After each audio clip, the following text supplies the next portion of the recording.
Sa Davao pa rin, pumaslang naman sa broadcaster sa Digos City, kinasuhan na ang detalye sa pagbabalik ng aming kasamang Peng.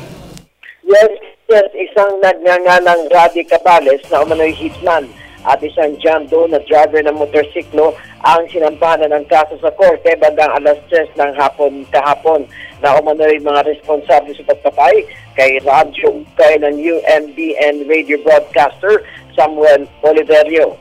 Sa panayam kay Police Superintendent Kirobin Manalang, Digos Police Office of DCPO City Director, na sinabi nito na matatawag na case cleared ang kaso dahil positibong kinilala ng kanyang asawa na si Rowena Bailosi si Cabales na umano'y bumaril kay Oliverio at ang driver nito na walang takip sa mukha ng kanilang gawin ng krimen.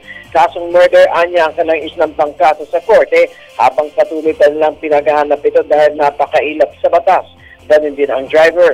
Sabay naman ito na nanawagan sa publiko na kung alam nila kung saan nagtatago mga suspect, agad ay pagtugay alam sa mga otoridad.